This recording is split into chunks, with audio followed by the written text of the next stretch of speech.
Every 34 minutes, one American dies of pancreatic cancer. By the time this video ends, two more families will have gotten that call. And the unbearable part is this. In most of those cases, the body had been sending warnings for months. Clear, specific, readable warnings. Warnings that were sitting right there in the bathroom, at the dinner table, in the middle of the night, and every single one of them got a different name. Arthritis, a bad back, getting older, poor sleep, not eating like I used to. I am a physician with more than 15 years of practice, and I want to tell you something that does not come up in a 10 or 12-minute appointment.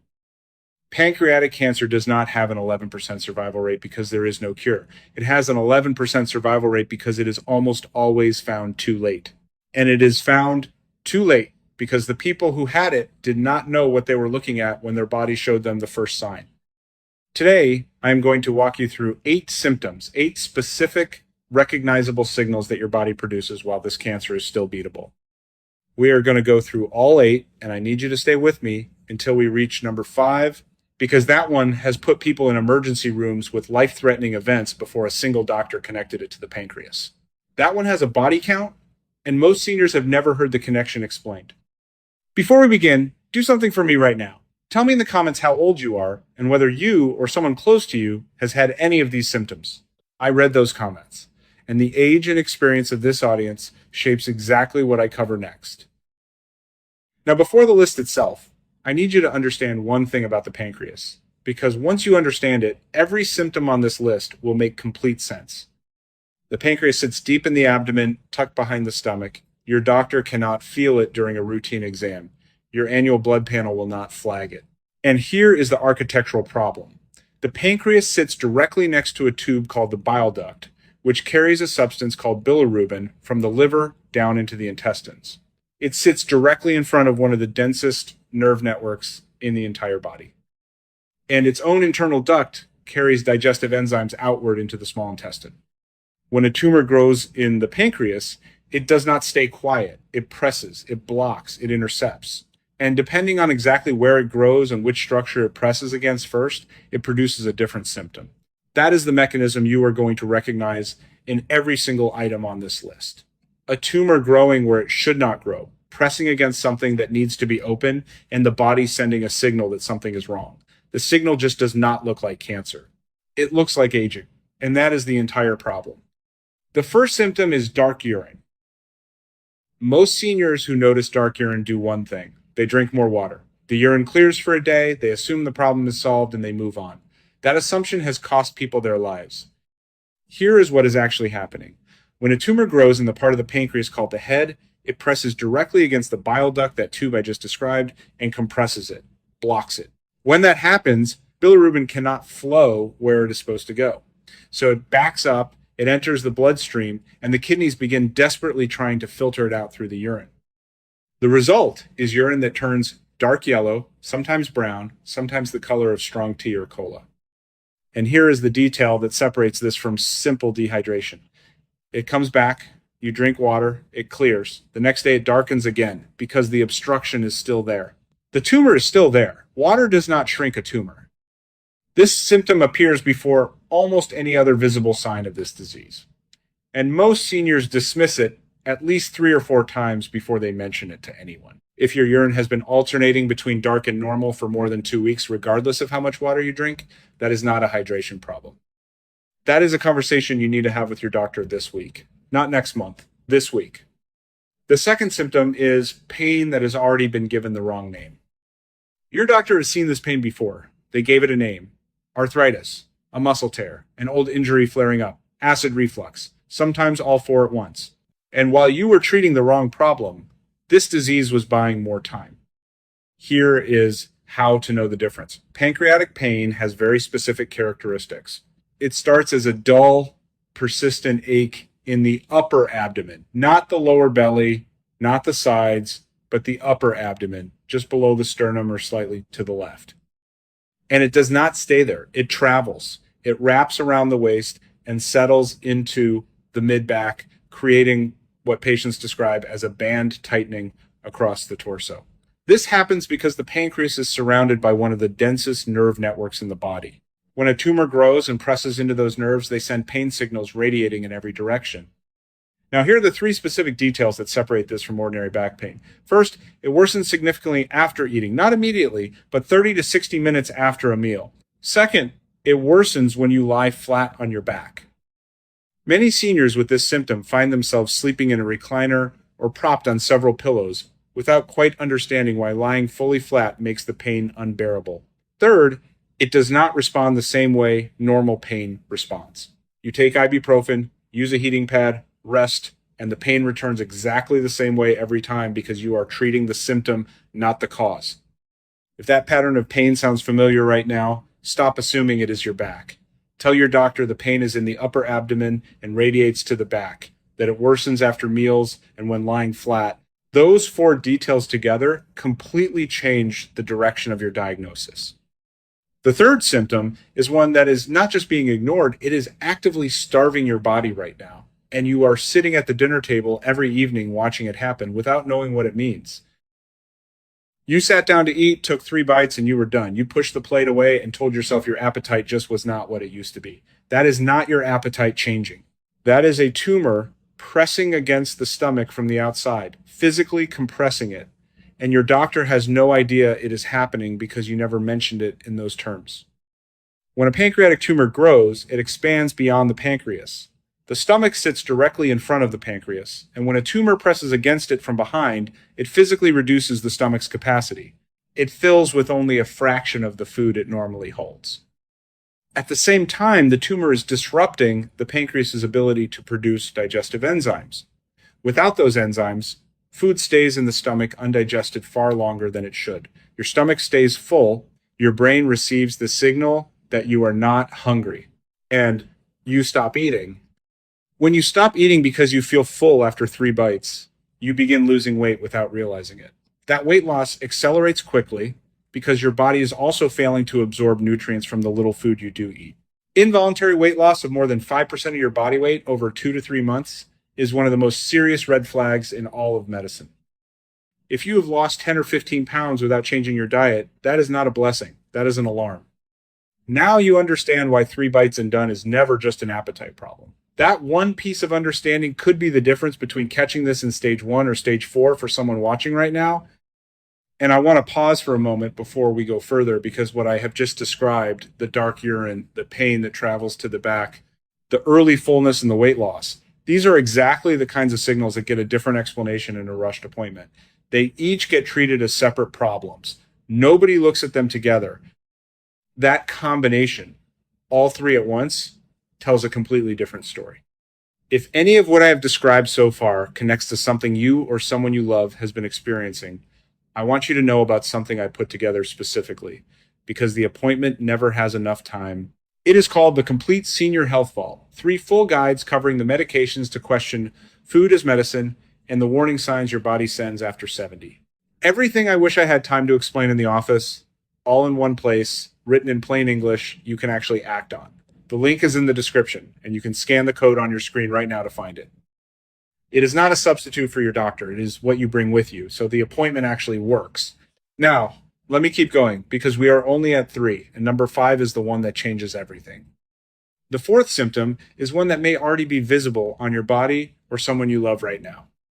Jaundice happens when bilirubin accumulates so significantly in the bloodstream that it begins depositing into the tissues.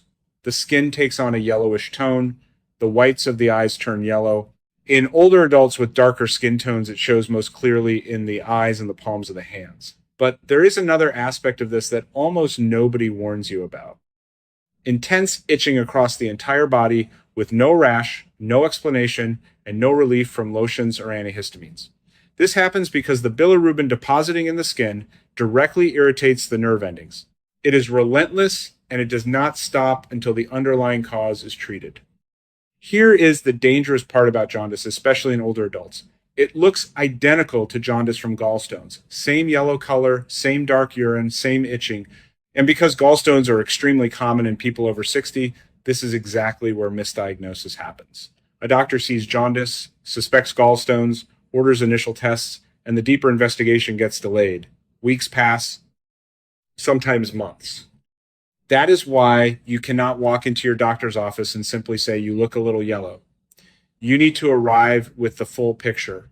Dark urine, upper abdominal pain that radiates to the back, feeling full after only a few bites. And now, yellowing of the skin or eyes. That combination together tells a completely different story. Do not let any single symptom be treated in isolation. So far, every symptom has followed the same pattern: a tumor pressing, blocking, and the body signaling in a way that looks like something else entirely. And we are only 4 in. What comes next is the one that has sent seniors to the emergency room with a potentially fatal event before anyone connected it to the pancreas.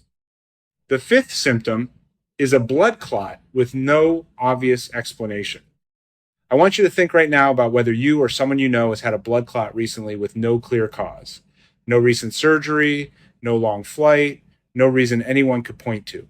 Because what I am about to tell you completely changes the meaning that clot may have had. Pancreatic cancer releases specific proteins into the bloodstream that fundamentally alter the way blood behaves. Blood tends to clot abnormally in places and situations where it never should. The most common place this happens is in the deep veins of the legs. The calf or thigh swells, it feels warm, there is a dull, heavy ache that does not go away with elevation or rest. And here is where it becomes life-threatening. A piece of that clot can break away at any moment and travel through the bloodstream directly to the lungs. Sudden shortness of breath, sharp chest pain that worsens when you inhale, a sudden and unexplained spike in heart rate. If those 3 things happen together, you call 911 immediately. Not your doctor's office, not urgent care, 911. Research has shown that in a significant number of pancreatic cancer patients, an unexplained blood clot was the first sign that something was wrong, sometimes appearing up to 6 months before the cancer was detected. 6 months. That is how much earlier this disease could have been caught if someone had connected the clot to the pancreas. If you have recently had a blood clot without a clear explanation, ask your doctor directly whether an abdominal imaging study has been considered, not as a panic response, as a responsible step that could completely change the outcome. The 6th symptom is, 1, your body has been sending you on a cycle, like a clock, and every time it appeared, you gave it the completely wrong explanation. You had a low fever on Tuesday, it went away. Then it came back Thursday. You assumed it was a bug going around, it was not a bug. Because a bug resolves, this cycle repeats because your immune system is not fighting an infection it can win. It is fighting something that is not going away. Pancreatic cancer causes constant inflammation inside the body. The pancreas is inflamed, the bile duct is obstructed, bile is pooling where it should not. And the immune system is responding to all of it simultaneously. The result is a pattern of recurring low-grade fevers that come and go without ever fully resolving. Not a high, sudden fever, episodes where you suddenly feel deeply cold, chilled to the bone, even in a warm room. Chills that arrive without warning. And then within hours, your temperature rises to a low level, maybe 99 or 100 degrees Fahrenheit. Not high enough to feel truly ill, but persistent enough to feel constantly unwell. Then it passes. Then it comes back 3 days later. Then it passes again. This cycling pattern, combined with night sweats, waking damp, with perspiration, without having felt hot when you went to bed, is a combination that should prompt a deeper investigation immediately. A fever that reappears for weeks with no infection ever identified is not a fever problem. It requires imaging, not just a prescription. The 7th symptom is the one that accelerates everything else on this list. Because while you have been calling it tiredness, it has been quietly dismantling your body from the inside, hour by hour. You slept 9 hours last night. You woke up exhausted. You told yourself you just did not sleep well. That is not a sleep problem. That is what it looks like when cancer cells are biologically programmed to intercept everything your healthy cells need before they can receive it. Normal fatigue has a cause you can identify: a bad night, a physically demanding day, stress, and it has a solution. Rest fixes it. Cancer-related fatigue does not have a solution. You sleep 8 hours and wake feeling like you slept none. You rest all afternoon and rise feeling just as heavy as when you sat down. Simple tasks that never used to register: walking to the mailbox, carrying groceries from the car, climbing one flight of stairs, suddenly require an effort that feels completely disproportionate to what is actually being done. Pancreatic cancer cells compete directly with healthy cells for glucose and nutrients. While your body is trying to deliver energy to your organs, your muscles, your brain, the cancer is intercepting that energy for its own growth. Your body runs on less than it needs every hour of every day, and no amount of sleep compensates for fuel that is stolen before it reaches its destination. The result is a heaviness whose quality is different from anything you have experienced before, more total, less responsive to rest. If that description matches what you have been feeling for the past several weeks, the cause deserves investigation, not acceptance. And the eighth symptom is the one I told you about at the beginning, the one I have seen in nearly every single late-stage patient I have treated. Every one of them had it, every one of them ignored it, and it shows up in the bathroom. The pancreas produces enzymes specifically designed to break down fat from food. When a tumor obstructs the pancreatic duct, those enzymes cannot reach the small intestine. The fat you consume passes through your digestive system completely undigested, and undigested fat changes the stool in ways that are very specific and very recognizable. The stool becomes pale, almost gray, or clay-colored instead of its normal brown. It takes on a greasy, oily sheen that is clearly visible.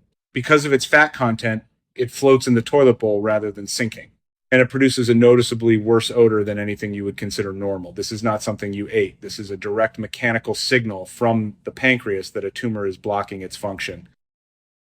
Along with this, you will notice nausea, especially after eating fatty or heavy foods, sometimes vomiting, and a general sense of heaviness and discomfort in the abdomen after every meal. And because your body is not absorbing fat, it is also not absorbing the vitamins it needs to function. This accelerates weight loss, accelerates the fatigue, accelerates everything. Pale, greasy, floating, foul-smelling stool that persists for more than 2 weeks warrants a phone call to your doctor within 24 hours. Not next week, not tomorrow morning. Within 24 hours. Now let me tell you about someone I will call Margaret. Margaret was 71 years old, living in Phoenix, Arizona, and she had been telling herself for about 4 months that she was just slowing down. She was sleeping more. Food did not interest her the way it used to. She had lost 14 pounds, and her daughter thought it was because she was finally eating better. Her back had been aching in that deep, wrapping way, and her orthopedist had attributed it to degenerative changes on her x-rays, which were real and which were also not the cause of that specific pain. What finally brought her in was not any of those things. It was her daughter, who noticed that the whites of her mother's eyes had turned faintly yellow. Margaret had not noticed, because she was not looking for it. When Margaret came to me, she had 6 of the 8 symptoms I just described. 6. She had the dark urine, the upper abdominal pain that wrapped to the back, the early fullness, the jaundice, the fatigue that sleep did not touch, and the changes in her stool that she had been too embarrassed to mention to anyone. We did not start with a guess. We started with an imaging study that same week, a computed tomography scan of the abdomen. The tumor was there in the head of the pancreas, and it had not yet spread beyond the pancreas itself. Within 3 months, Margaret had completed a surgical resection. The surgery is called a Whipple procedure, and it is not easy, but she was eligible for it because we had found the tumor before it had moved. 12 months later, she was sitting in my office for a follow-up, and she told me she had driven herself there, that she had carried her own groceries up the stairs to her apartment for the first time in almost a year, that she was cooking again. The fear had not fully left. It does not after something like that, but the dignity had come back. And that came back because her daughter looked at her eyes one afternoon and said, something is not right. That is the entire lesson. Someone looked, someone named it. And because they named it specifically, the right test got ordered in time. So here is your plan for the next 24 hours. Because what you do now is the only thing that separates the people who catch this in time from the people who do not. First, take a piece of paper right now and write down every symptom from this list that you recognize. Not a summary, the specific symptom, when you first noticed it, how often it occurs, and whether it has been getting worse. Second, if you have 2 or more symptoms from this list, call your doctor's office first thing tomorrow morning and tell the scheduler that you need to discuss multiple new symptoms because that gets you a different type of appointment than a routine check-in. Third, when you are in that appointment, read the list out loud. Do not summarize. Do not say you have not been feeling well. Specific symptoms require specific investigations. Vague complaints get sent home. Fourth, if any of these symptoms include changes in stool, color, or texture that have lasted more than 2 weeks, ask your doctor whether an abdominal, ultrasound, or computed tomography scan is appropriate. You are not being difficult. You are being the only person in that room who is fighting for your own life. Fifth, if you experience sudden shortness of breath, sharp chest pain that worsens when you breathe in, and an unexplained racing heart at the same time, you call 911. That combination does not wait for a doctor's appointment. This content is informational and does not replace the advice of a physician who knows your full medical history. But information is what gives you the ability to ask the right question at the right time. And the right question at the right time is everything with this disease. Before you go, there is one more piece of this that I did not cover today deliberately because it deserves its own conversation. There is a specific combination of just 3 of these 8 symptoms that, when they appear together, does not merely suggest pancreatic cancer, it practically demands an immediate imaging study. And there is one test your doctor can order as early as tomorrow that detects this combination before it reaches stage 2. Most seniors have never heard of it. Most doctors never mention it unless you ask for it by name. That is the next video, and it is on your screen right now. Stay sharp, and I will see you.